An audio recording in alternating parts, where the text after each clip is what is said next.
Сәлем балалар, жаратылыстану 2-ші сынып, тақырыбы тәжірибе дегенне 3-ші сабақ. Жоспар бойынша тәжірибе жүргізуді, тәжірибе нәтижесін кестеге жазып үйренесің. Қуаныш пен Айсұлу лимонның суға бататын немесе батпайтынын анықтау керек болды. Ол үшін олар бақылау жүргізді.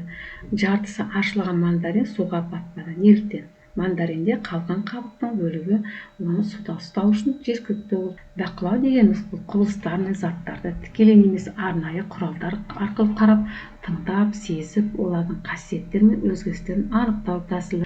Ол арқылы біз нені көріп, естіп, немесе сезіп тұрғанымызды белгілейміз. Тәжірибе сынама деген мағынаны білдіреді. Ол табиғатты танып білудің арнайы жабдықталған жағдайда жүргізілетін әдіс. Эксперимент зерттеуші ерекше жағдай жасайды, ал бақылаушы зерттеуші табиғи ағымына кедергі жасамайды. Тәжірибе барысында орындалатын кезеңдерді зерттеу.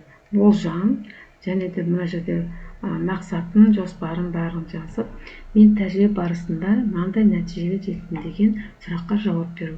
Алдымен мақсат қойылады, негізінде не білгім келген, немесе неге жауап іздейтінді анықтау. Мысалы, лимонның суға бататын немесе батпайтынын анықтау болады. Болжам, бұл тәжірибе нәтижесі туралы ғылыми негізделген жорамалымыз. Мысалы, егер лимонның қабығында ауа болса, онда ол суға батпайды. Қажетті заттар неге керек? 2 стакан су, қабығы ашылған, ашылмаған лимондар. Жоспар жасап аламын. Жаңа 2 стаканға бірдей су құйып, 1 лимонды қабығымен салу, 2-ші лимонды қабығын ашып салу. Тәжірибе жасау, жаңа лимондар суға салып, олардың қалқып тұрған немесе батқанын бақылау. Жазу, осы деректер бойынша ұйымдастырған болу керек. Бұл нәтиже талдауға мүмкіндік береді. Тәжірибе нәтижесіне сүйеніп жасалған тұжырым. Бұл кезде бастапқы болжам дұрыс немесе бұрыс екенін анықтаймыз және неліктен олай болатынын түсіндіреміз. 3-ші, Қуаныш пен Айсұлуға тәжірибе жүргізуге көмектес. Жоспарды толықтыр. Лимонның суға бататын не батпайтынын анықтау. Яғни бұл жерде біз лимонды не батады, не батпайтын туралы бақыладық. 2 стакан су, 2 лимон, 1 лимонның қабығы ашылған, жаңа айтып өттік. Бақылау, 1-ші лимонды қабығы ашылмай лимонды суға салады, 2-ші лимон қабығын ашылған суға салады, екеуін салыстырады. Түсіндірме бойынша лимонның қабығында ұсақ ауа қалталары бар. Бұл ауа қалталар лимонды жеңілдетіп, оның су бетіне қалықтап тұруына мүмкіндік береді. Айсұлу мен Қуаныш бақылау арқылы анықтай алды.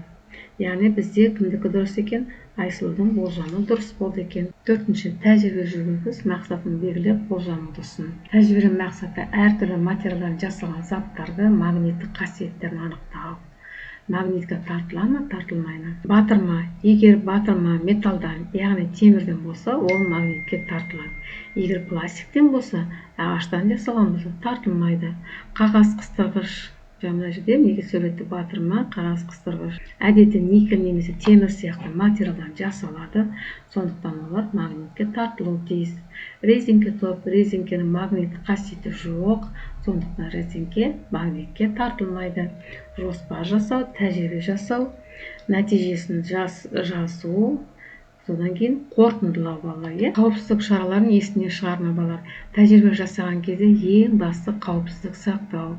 Ол жерде керекті құралдар дайындау, нұсқаулықты оқу, құралдардың дұрыс істейтінін қарап алу, көзілдірік кию, қолғап, оларды электр құралдарын суық қолмен ұстамау, өткір заттарға абай бол, химиялық заттар иіскеуге, дәмін көруге болмайды. Жұмыстан соң барлық заттарды орнына қою, қолды сабынмен жуу, қалдық заттарды қоқысқа тастау. Өзіңді тексер, айдар бойынша тәжірибе дегеніміз не деген сұраққа біз бүгін жауап бердік. Сабақ аяқталды.